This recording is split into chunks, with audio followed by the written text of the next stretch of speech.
PMPC Secretary Jimmy. Kinilala ang ilang kapuso programs at personalities sa 37 PMPC Star Awards for Television, Best TV Station ng GMA Network. Ang 25 years nyo nang kasama sa pagbibigay ng balita, impormasyon, saya at world-class na serbisyo. Ang unang hirit, Wagi bilang Best Morning Show. At ang mga host nito ang Best Morning Show hosts.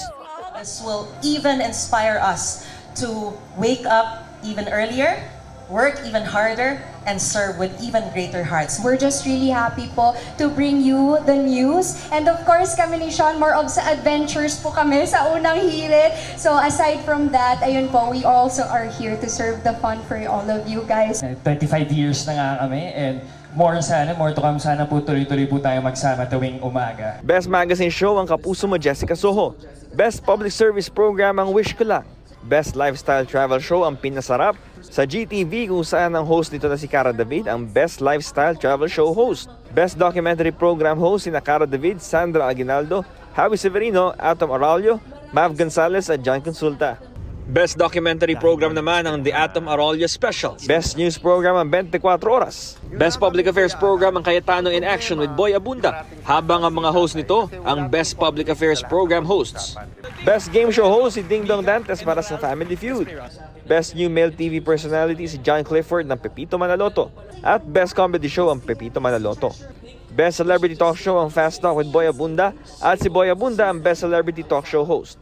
Best Child Performer si UM Mikael. Best Drama Anthology ang Magpakailanman. Best Single Performance by an Actor si Alden Richards para sa Magpakailanman episode sa Puso at Isipan, The Cantillana Family Story. Best Single Performance by an Actress si Rochelle Pangilinan para sa Magpakailanman, The Abused Teacher. Best Primetime TV Series ang Maria Clara at Ibarra. Best Drama Actress si Rian Ramos para sa Royal Blood. Best Daytime Drama Series ang Abot Kamay na Pangarap. Best Drama Actor si Joshua Garcia para sa Unbreak My Heart na collaboration project ng GMA, ABS-CBN at View Philippines. Best Comedy Actress si Charisse Solomon. Best Comedy Actor si Paolo Contis. Best Miniseries ang Walang Matigas na Pulis ang Matinik na Misis. Best Variety Show ang It's Showtime sa GTV. At Herman Moreno Power Tandem Award naman ang iginawad kina Barbie Fortesa at David Licauco o Barda. Igan, mauna ka sa mga balita, mag-subscribe na sa GMA Integrated News sa YouTube para sa iba't ibang ulat sa ating bansa.